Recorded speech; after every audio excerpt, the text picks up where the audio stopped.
السلام عليكم، صباح الخير.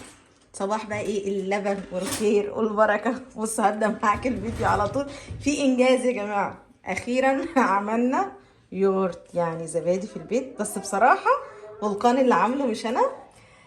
عمله امبارح بالليل. اوه احلى حاجة. انا قلت له اوعى يطلع مية، يعني ما بحبش انا الزبادي اللي بيكون مايع، بس لا ماسك نفسه حلو. ده طبعا لبن اللي هو بيبقى بتاع بس لا مش البقرة، سنيه هانجي كويون ده. لاجون. لاجون يعني نوع من هيك انواع. فصليا كوري. بيقول ده نوع الخروف الوحيد اللي مش بيبقى ليه ريحة. بس لا تصدق افتكرت دلوقتي انه خروف، لا خلاص حتى لو ايه ماليش انا فيه. انا يعني اللبن الحليب بتاع البقرة اقصى حاجة ممكن اعملها. المهم هو عمله قال لي عشان خاطر الولاد، فما شاء الله ما شاء الله، لا يعني مسك نفسه. لما نشوف بقى رأي الولاد فده انجاز. ده وكان اللي عمله. يا ولا يا ولا يا ولا يوك لوكونجي بيو يعني بان ايده سيفيرو ماما. بس هو بصراحة مش عارفة، لا هو فعلا ملوش ريحة. ندوق ولا ما ندوقش؟ بنصادي طب انا باكل. سميرو ممكن اما الراجل تعب يعني يا عيني طول الليل، والله هو اللي سهران عمله. بسم الله الرحمن الرحيم. انا اكتر حاجة عجباني فعلا في القوام، لا القوام بتاعه حلو. بسم الله. سن koymadın buzdolabı. سخن Dur يا جماعة. sabah 9'da mı? يعني مش سخن اللي هو سخن اللي هو عشان بره التلاجة. صباح ما كويدو. لسه حاطه في التلاجة الصبح، فلا مش ساقع. بس لا ما فيهوش ريحه وما فيهوش طعم الحاجه فعلا بتاعت الخرفان، بس عشان سخن صعب قوي. بس لا تسلم ايدك. عشان نقول التقييم كله، وكان ذات نفسه اللي عمله ما عجبوش، متخيلين؟ ويقول لي حاسس ان هو Banyo eşki اشكي. olursa yoğurtta eşki olur. يعني بيقول لي احنا طبعا حطينا اللي هي الخميره بتاعت الزبادي، كانت علبه الزبادي عندنا. Güzel ayran olur. بيقول لكم هيعملوا ايران. Tam ayran. لا بس انا والله عجبني، انا بس عايزه ان هو يكون ساقع مش سخن. حتى الحموضيه اللذعه اللي فيه دي لا عجباني عادي. بما اني بعمل انواع السلطه وفيها زبادي بتاع، فانا بالنسبه لي حلو. فولكان اللي عامله يعني ما عجبوش. بس لا كتجربه اولى القوام انا بالنسبه لي مبسوطه جدا، لان انا مثلا عندي حمايه مثلا بيعمل دايما الزبادي بيبقى ميه، بيبقى صعب ما اقدرش اكله.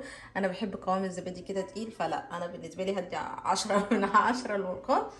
مهم.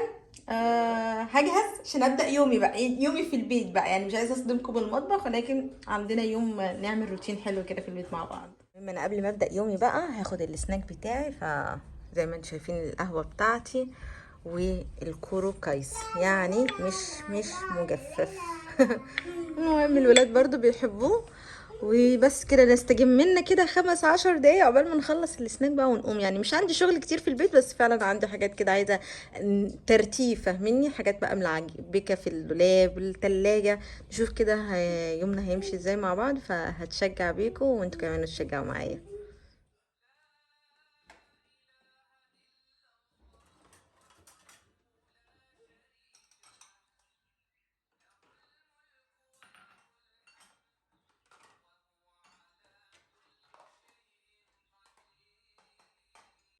يومي النهاردة أو روتين يومي النهاردة في البيت يعتبر من الأيام الرايقة الخفيفة، يعني فعليا البيت عندي متروق وكنساه كله امبارح وكده. وحتى المطبخ زي ما انتم شايفين يعني مواعين كنت مشغلة غسالة الأطباق قبل ما انام وكده.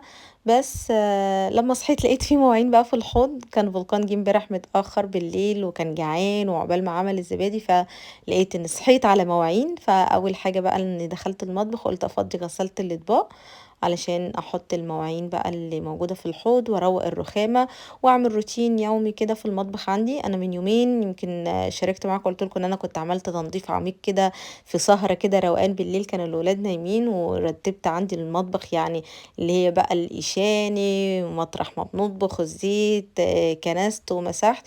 بس النهارده بقى ايه الترويق اليومي العادي. انا وانا بفضي كده الكوبايات لو تشوفوا انا قصيره شويه بحاول اشب عشان احط الكوبايات، مش ببقى شايفه الرف قوي. بس وانا بعمل مونتاج حسيت ان الرفين ملعبكين خالص، محتاجين ان هما يعيدوا ترتيبهم تاني، فهحاول بكره كده ولا حاجه اعملها. المهم هفضي الاول المواعين وبعد كده نكمل باقي شغل المطبخ.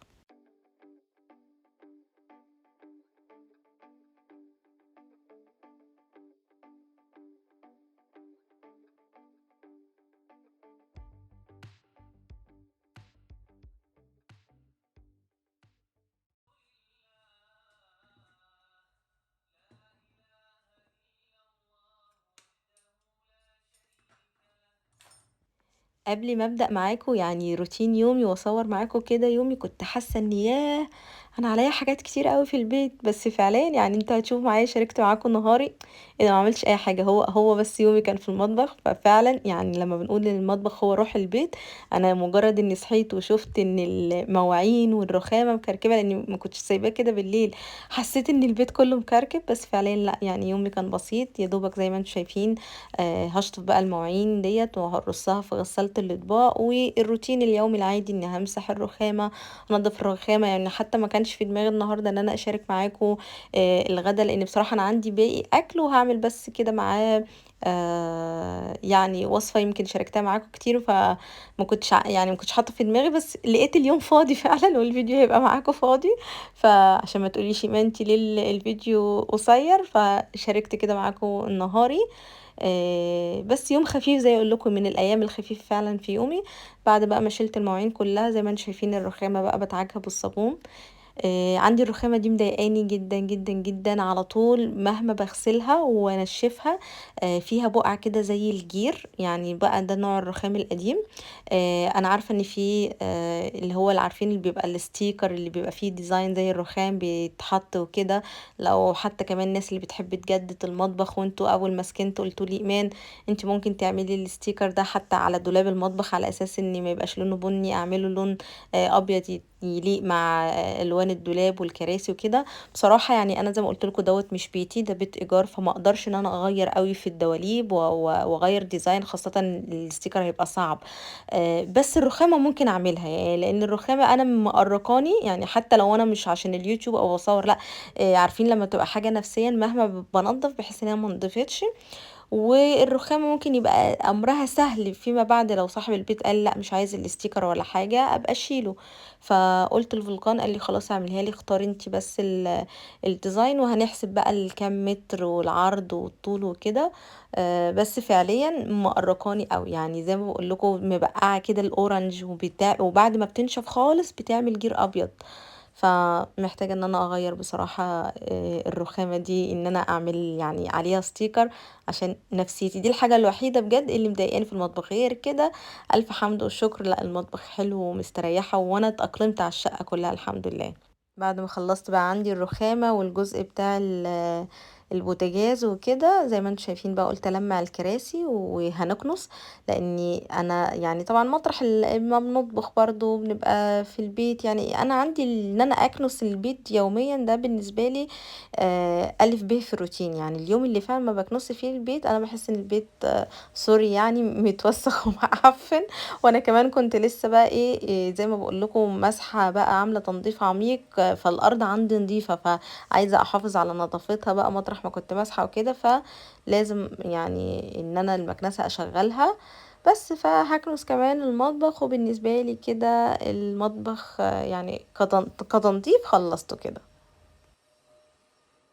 خلصت المطبخ زي ما انتم شايفين، الدنيا كلها رايقة وجميلة، ولكن عندنا مهمة في الدولاب اللي دايما بيتلعبك مني دوت. عايزة ارتبه وعايزة افرز ايه الحاجات اللي عندي عشان اعرف ايه اللي ناقص عندي في البيت، عشان اعمل احضر يعني خزين عشان خلاص العيد. بس فدلوقتي مهمتنا ان احنا نطلع رف ونرص الحاجة بطريقة منظمة اكتر.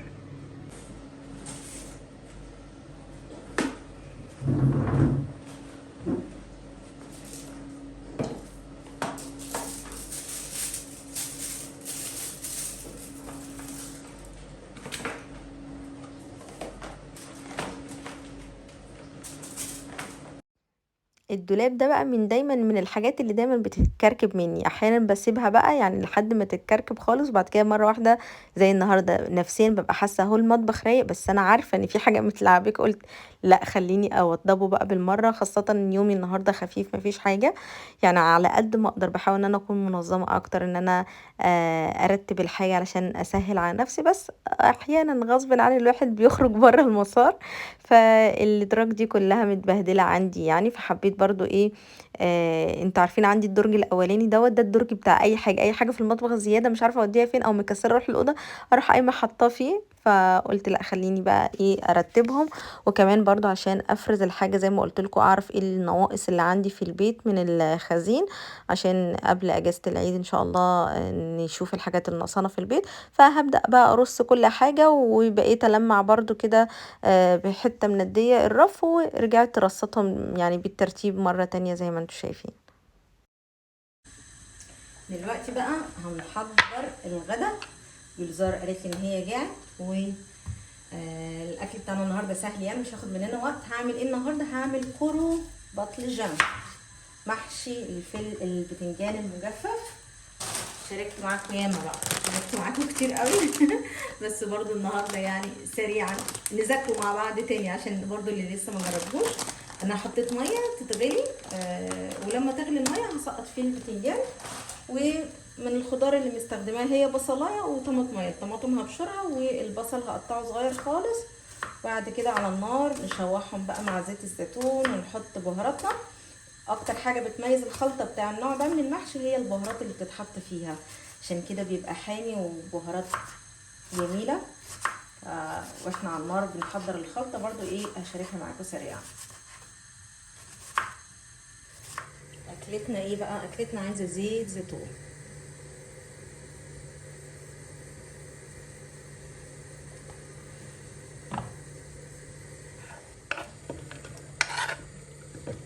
الخلطه دي كمان بيتحط لها ثوم، فههرس كده برضو في السن من الثوم.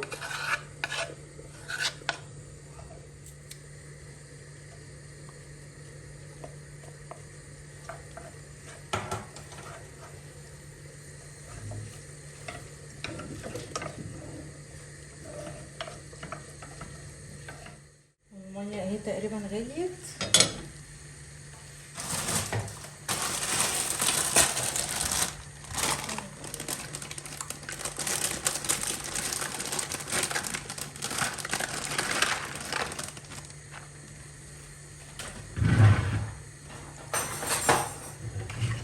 عايزه اقول لكم ريحه البتنجان حلوه يعني مختلف كده. ريحه البتنجان وهو مجفف ريحته حلوه بجد مختلفه. اول ما حطيته في الميه طلع ريحته على طول. انا بصراحه بحبه جدا. يعني اول ما جيت تركيا من ضمن الحاجات اللي بالنسبه لي كانت غريبه ومختلفه وبشوفها في المطاعم وما فكرش ان انا اكلها، واقول لا دي هتبقى مجلده ازاي. ما اكلتوش وما عجبنيش الا لما انا عملته بنفسي. يعني قلت بقى ايه، طب خليني اشارك معاكم حاجه تكون فعلا مختلفه. احنا ما عندناش الثقافه دي، احنا في مصر ما عندناش البتنجان المجفف ده. فلما عملته بصراحه لا عجبني جدا، ويمكن من اجمل وصفات المحشي اللي بحب اكلها هنا في تركيا. بس طبعا تماما طعمه مختلف عن المحشي بتاعنا المصري احنا. مهم بص بقى عندي البصله مع الثوم بشوحها كده اقليها. وفي الوصفه دي حلو لو نستخدم معجون طماطم او معجون فلفل. لو عندنا معجون الفلفل هيكون حلو قوي في وصفتنا. وهنحط بهاراتنا. قررت برضو النهارده ان انا اعملها بالبرغل مش الرز. يعني الوصفه دي ممكن تتعمل باللحمه المفرومه والبرغل، لكن النهارده هعملها بالبرغل بس. وزي ما بقول لكم اهم حاجه تميز الوصفه دي بهاراتها. مش بنحط لها اي خضره. هنا في تركيا ما بيحطوش خضره للمحشي. حفنه من البقدونس. وحتى الوصفه دي كمان الكرو باطلجان لا مش بيحطوا خضره. اغلب الوصفات اللي شفتها يعني وانا بعملها بصراحه من غير خضره خالص. بس فعلا طعم المحشي بيبقى جميل ومميز. خلي كده عندي بس البصله ايه تدبل شويه، وانا محضره عندي طماطمايه بشرتها وطلعت الصلصه. حضر كمان بس جنب البهارات.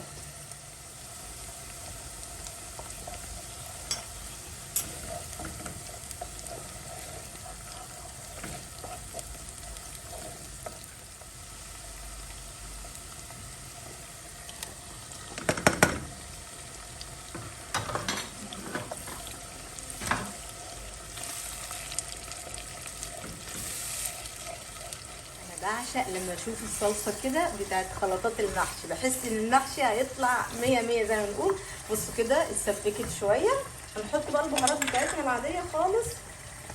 ملح، فلفل اسمر، محشي يعني نعناع.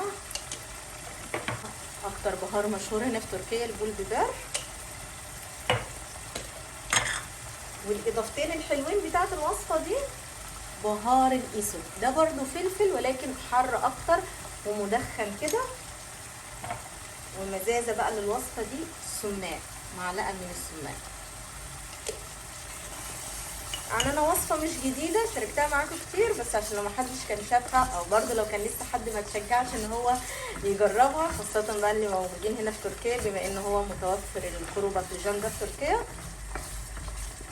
بصوا التسبيكه تحفه. وهنزل بالرز، مش الرز بقى، احنا قلنا نعمل بالبرغل، ده البرغل.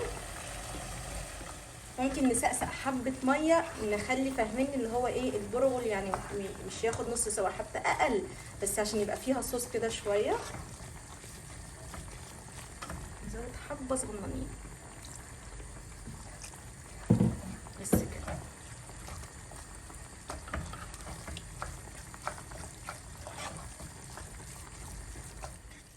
صدقوني ريحه المحشي خطيره، يعني رغم ان ما فيهاش اي حاجه بس تحفه.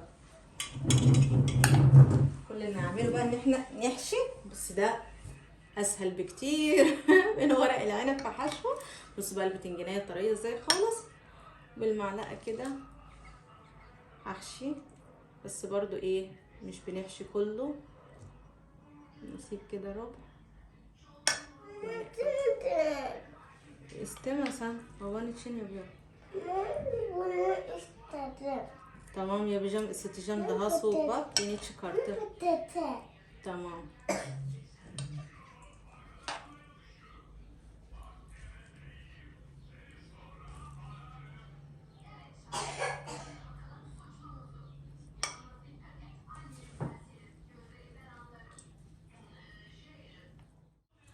دقايق وكانت حشا، مفيش اسهل منه. بص بقى هنحط طبعا على الوش زيت زيتون، يعني هي الوصفه دي كده بتحب زيت الزيتون عشان يطلع المحشي بيلمع. حطيت كده حبه حلوين، وبنحط دبس رمان كمان بس. وهحط ميه مغليه واسيبه يستوي زي المحشي العادي. عقبال بقى ما الاكل عندي يستوي، المحشي برضو من الحاجات اللي عايزه اعملها. عندي التلاجة كله فوق بعضه، عايزه ارتبها كده، يعني هي نظيفه ولكن زي ما انتم شايفين كله متلخبط على بعض. عايزه اقول لكم انا راجعه لكم بعد ما احنا اكلنا وخلصنا الاكل سامحوني على المنظر، ولكن كنت حشيت كتير، فالبرغل طلع كده، فالمنظر مش عاطفي. ولكن عايزه اقول لكم بجد، يعني طعم المحشي بالبرغل مفيش فرق بينه وما بين الرز، يعني حلو جدا كاني باكل محشي عادي. فعجبني ان المحشي بالبرغل طعمه حلو، عشان زي ما قلت لكم النظام. وقولي لي رايكم في الديكور الجديد ده جبتهم بصوا الواحده ب5 ليره فحلوه قوي، عجبتني مع المجات كده اسود واسود عملوا ماتشنج. وجبت دي برضو كده اللون الليموني ده، قلت لايقه مع الدرجات ديت. بس يعني المهم يومي النهارده خلاص كده، مش هطول عليكم اكتر من كده. اتمنى ان انتوا تكونوا اتبسطتوا معايا في يومي النهارده. اشوفكم على خير فيديو جديد، اقول لكم باي باي.